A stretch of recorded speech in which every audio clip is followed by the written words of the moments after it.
प्यारे विद्यार्थियों नमस्कार। स्वागत है आप सभी का यस के एक्सेलेंस ट्यूटोरियल में। आज के इस ट्यूटोरियल में हम लोग रिवीजन कर रहे हैं और लास्ट चैप्टर से हम रिवीजन शुरू कर रहे हैं। प्रायिकता से हम लोग रिवीजन शुरू करते हैं और सभी एग्जाम्पल्स और प्रश्नावली को देखते चलते हैं। आइए यहाँ पे हम लोग देखते हैं प्रायिकता के कुछ महत्वपूर्ण सूत्र। तो प्रायिकता के सबसे मोस्ट इम्पॉर्टेंट सूत्र यही है। प्रायिकता का जो है सबसे मोस्ट इम्पॉर्टेंट सूत्र, इसको आप लोग याद कर लीजिएगा। पी, प्रायिकता का मतलब पीई बराबर एलिमेंट। पी का मतलब होता है प्रोबेबिलिटी और ई का मतलब होता है एलिमेंट्री इवेंट यानी कि प्रारंभिक घटना। तो प्रायिकता का मतलब प्रारंभिक घटना। अब देखिए यसी का मतलब किसी घटना के अनुकूल परिणामों की संख्या और प्रयोग के संभव परिणामों की संख्या। मतलब प्रायिकता बराबर क्या होता है, तो अनुकूल परिणामों की संख्या बटे सभी परिणामों की संख्या। जैसे एक सिक्का को उछाला जाता है तो हेड या टेल आने की अनुकूल परिणाम क्या होगा, तो या तो एक बार हेड आएगा या तो एक बार टेल आएगा। अगर अनुकूल परिणामों की संख्या देखी जाए तो हम लोग कह सकते हैं एक। अनुकूल परिणाम क्या होगा, एक। लेकिन प्रयोग के सभी संभव परिणामों का मतलब क्या हुआ कि इसमें जो है सभी संभव परिणाम दो हो सकते हैं। सभी संभव परिणाम क्या होंगे, या तो हेड आएगा या तो टेल, या तो हेड आएगा या तो टेल, या तो हेड आएगा या तो टेल। यानी कि कुल संभव परिणाम कितने बन रहे हैं, तो दो। तो अगर हम लोग कहा जाए कि हेड आने की प्रायिकता ज्ञात कीजिए, तो हेड आने की प्रायिकता हम लोग 1/2 कहेंगे। टेल आने की प्रायिकता ज्ञात कीजिए तो टेल आने की प्रायिकता हम लोग 1/2 कहेंगे। ठीक है, हेड या टेल आने की प्रायिकता 1/2 होगा। ठीक है, अब यहाँ पे देखिए किसी प्रतिदर्श समष्टि के उप समुच्चय ई को घटना कहते हैं और यदि ई एक रिक्त समुच्चय हो तो पी ई बराबर 0 होता है। पी यस यानी कि प्रयोगों की संख्या कुल 1 होगी। ठीक है, तो इसको जो है समझिए या मत समझिए, इसको ढेर समझने से कोई फायदा नहीं है। बस इतना समझिए कि अनुकूल परिणाम क्या होता है, कुल परिणाम क्या होता है। ठीक है, यहाँ पे देखिए कुछ प्रायिकता के प्राथमिक गुण दिए गए हैं। प्रायिकता के कुछ प्राथमिक गुण दिए गए हैं। देखिए प्रायिकता का मतलब यहाँ पे देखिए प्रायिकता, ये p का मान जो है क्या है, तो 0 से बड़ा है। प्रायिकता का p का मान प्रायिकता का मान 0 से बड़ा हो सकता है और 1 से छोटा होगा। 0 से बड़ा और 1 से छोटा होगा प्रायिकता का मान। ये हमेशा याद रखिएगा, कभी भी प्रायिकताओं का योग 1 से बड़ा नहीं होगा, 1 से छोटा और 0 से बड़ा होगा। ठीक है, यहाँ पे यही कहा गया है। फिर प्रायिकता ई प्लस प्रायिकता ई, माने किसी घटना के घटित होने माने कोई भी प्रायिकता है उनका योग, माने 1 2 3 प्रायिकताओं का योग कितना होगा, कभी भी दो प्रायिकताओं का योग क्या होगा, एक ही आएगा। ठीक, कभी भी दो प्रायिकताओं का योग एक ही होगा और कभी कभी किसी प्रायिकता का मान 0 भी हो जाता है। ठीक है, और यहाँ पे जो है ये कहा जा रहा है कि प्रायिकता यस का मतलब क्या होगा, कुल परिणाम 1 होगा। कभी भी प्रायिकता के संपूर्ण परिणाम क्या होता है, तो 1 होता है। ठीक, अब आगे हम लोग देखते हैं कुछ एग्जाम्पल को और इसको समझते हैं। उन्हीं एग्जाम्पल को प्रैक्टिस कीजिए जो आपको यूपी बोर्ड एग्जाम में पूछा गया है। ठीक है, उन्हीं एग्जाम्पलों को प्रैक्टिस कीजिए जो यूपी बोर्ड एग्जाम में पूछा गया है। ठीक है, तो यहाँ पे हम लोग देखते हैं अच्छी प्रकार से फेंटी गई 52 पत्तों की एक गड्डी में से एक पत्ता निकाला जाता है। इसकी क्या प्रायिकता है, इसकी प्रायिकता परिकलित कीजिए कि यह पत्ता एक इक्का होगा, एक इक्का नहीं होगा। देखिए 52 पत्तों की एक गड्डी है, इसमें जो है एक का कितना होता है, तो एक का 4 होते हैं। एक का जो है कितने होते हैं, 4। एक का ताश की पत्ती में एक का कितने होते हैं, 4 होते हैं। एक गड्डी में 4 इक्के होते हैं। माना घटना ई एक इक्का होना है तो ई के अनुकूल परिणामों की संख्या क्या हो जाएगी, 4। अनुकूल परिणामों की संख्या क्या होगी, 4। सभी संभव परिणामों की संख्या क्या होगी, 52, क्योंकि 52 पत्ती है तो कभी कुछ आएगा कभी कुछ आएगा।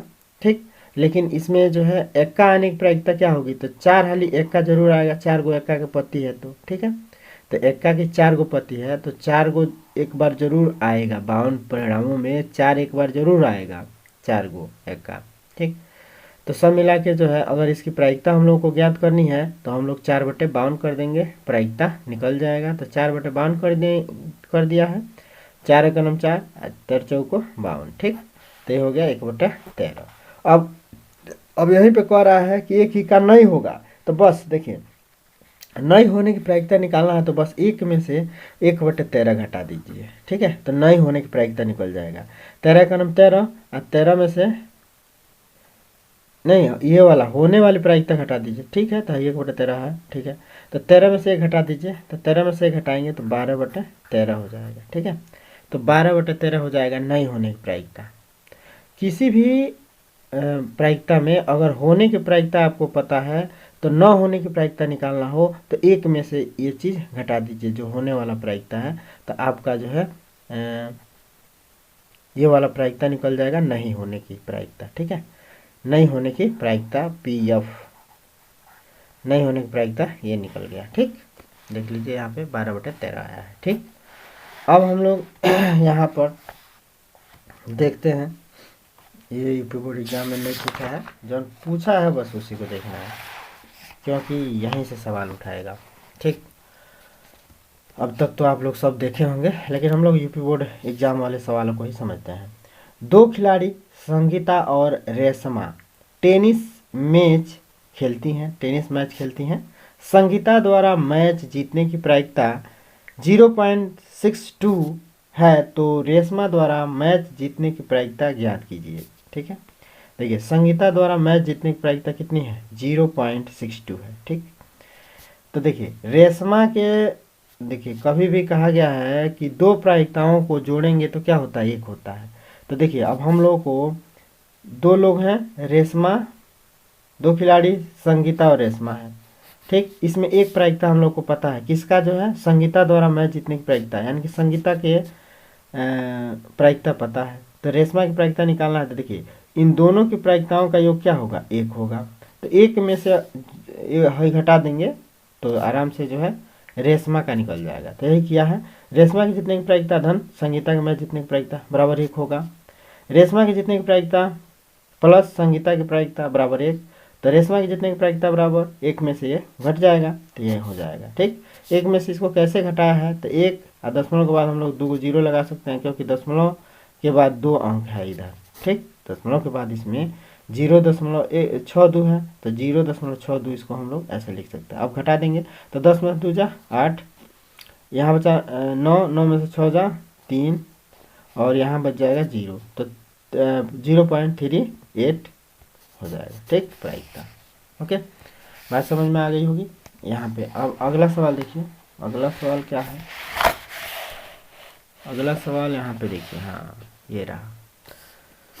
प्रायिकता ज्ञात कीजिए, यदि संख्या 1 2 3 4 5 35 से चुनी गई एक संख्या 7 का गुणज है, 35 से चुनी गई संख्या 7 का गुणज है, मतलब कहने का मतलब है कि 1 से 35 तक संख्या लिखी गई है, उसमें से हम लोग को 7 के जो गुणज है उन संख्याओं की प्रायिकता ज्ञात करना है। तो देखिए 1 से 35 तक अगर आप संख्या लिखते हैं तो 7 के गुणज कितने होंगे, तो 7 के गुणज, एक तो जो है 1 गुणे 7 7 हो जाएगा, ठीक।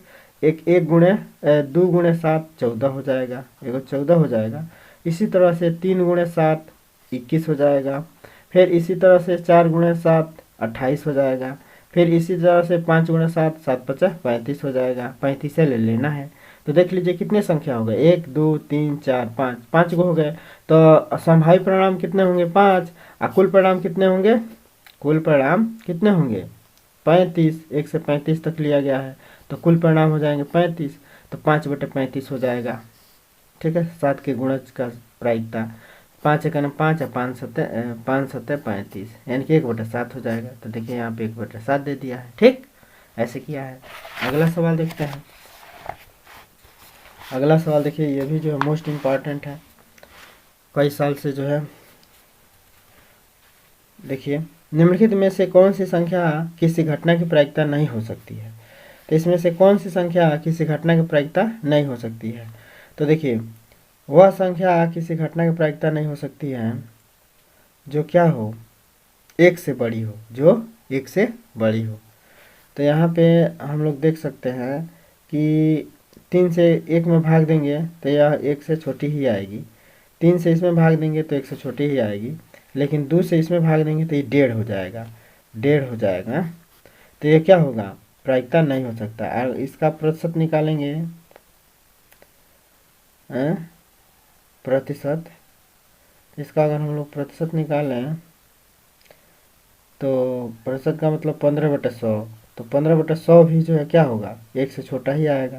तो सब मिला के यही 1 से बड़ा आ रहा है, तो यही प्रायिकता नहीं होगा। ठीक, अब देखिए यहाँ पे देखिए दो विभिन्न पासों को एक साथ उछाला जाता है, एक द्विक आने की प्रायिकता ज्ञात कीजिए। दो गो पासा है, दो गो पासा, ठीक, उनको एक साथ उछाला जाता है, तो दोनों पासा को एक साथ उछाला जाएगा तो एक एक आ सकता है, एगो हम लोग मन अनुमान लगा रहे हैं, दो दो आ सकता है, तीन तीन आ सकता है, चार चार, पाँच पाँच, छः छः आ सकता है। ठीक, तो संभावित परिणाम कितने होंगे, तो 1 2 3 4 5 6। ठीक, और यह परिणाम अगर पासा को बार बार उछाला जाए तो कम से कम 6 होंगे, तो 6 का मतलब 6 × 6 कर देंगे, तो 36 को कुल परिणाम बना देगा। 36 कुल परिणाम हो जाएंगे, सभी परिणाम कितने हो जाएंगे 36। आज जो है संभावित परिणाम कितने होंगे 6, तो प्रायिकता द्विक आने की प्रायिकता क्या हो जाएगी, तो संभावित परिणाम बटे कुल परिणाम, यानी कि 6/36, तो 6 का नाम 6 और 6 6 36, तो 1/6 हो जाएगा। ठीक, इसमें कोई दिक्कत नहीं है। यहाँ पे देखिए अच्छे प्रकार से फेंटे गए ताश के 52 पत्तों में से एक पत्ता यादी से निकाला जाता है, चुने गए पत्तों के राजा होने की प्रायिकता ज्ञात कीजिए। तो देखिए किसी भी ताश में राजा, बेगी, बादशाह, बादशाह का मतलब राजा, तो बादशाह 4 गो होता है, एक का 4 गो, बादशाह 4 गो, हर पत्ता 4 गो होता है। ठीक है, हर पत्ता 4 गो होता है, दुक्की 4 गो, तिक्की 4 गो, गुलाम 4 गो, बादशाह 4 गो, एक्का 4 गो, सब चीज़ 4 गो होता है। ठीक है, तो 4 गो, तो राजा होने की प्रायिकता 4/52 कर देंगे, बात खत्म। ठीक, और यहाँ पे देखिए यदि रमेश द्वारा किसी दौड़ को जीतने की प्रायिकता 1/6 और उमेश द्वारा दौड़ को जीतने की प्रायिकता 1/8 है, तो उनमें से किसी के भी न जीतने की प्रायिकता क्या होगी, तो 1/6 और 1/8 जोड़ दीजिए। किसी के भी रमेश द्वारा जीते हमारे 1/6 है, उमेश द्वारा दौड़ के जीतने की प्रायिकता 1/8 है, तो न जीतने के तो दोनों का निकालेंगे। जैसे रमेश द्वारा दौड़ जीतने की प्रायिकता 1/6 है, तो रमेश द्वारा दौड़ न जीतने की प्रायिकता 1 में से 1/6 घटा देंगे। ठीक, तो उसी प्रकार उमेश द्वारा दौड़ जीतने की प्रायिकता 1/8 है, तो दौड़ न जीतने की प्रायिकता 1 में से 1/8 घटा देंगे। ठीक, हम बताए भी थे नहीं की प्रायिकता निकालने के लिए 1 में से घटा दीजिए तो नहीं की निकल जाएगी। अब रमेश तथा उमेश दोनों द्वारा दौड़ को न जीतने की प्रायिकता जोड़ दीजिए। भाई इसके न जीतने की प्रायिकता 5/6 है, इसके 7/8 है न जीतने की, दोनों का जो जोड़ेंगे नहीं गुणा करेंगे, दोनों का क्या कर देंगे, गुणा करा देंगे। ध्यान रखिएगा, जोड़ेंगे नहीं गुणा करा देंगे, तो 35/48 हो जाएगा, यही आपका आंसर हो जाएगा। ठीक है, आगे देखते हैं। नेक्स्ट वीडियो में प्रश्नावली है, तो नेक्स्ट वीडियो में हम लोग प्रश्नावली को देखेंगे, जो भी यूपी बोर्ड एग्जाम में पूछे गए हैं इन सभी सवालों को देखेंगे। इसके बाद से जो है आपका बहुविकल्पी प्रश्न है, इसका भी रिविजन करा देते हैं। ठीक है, नेक्स्ट वीडियो में देखेंगे। फिर मिलते हैं दोस्तों अगले वीडियो के साथ, तब तक के लिए जय हिंद।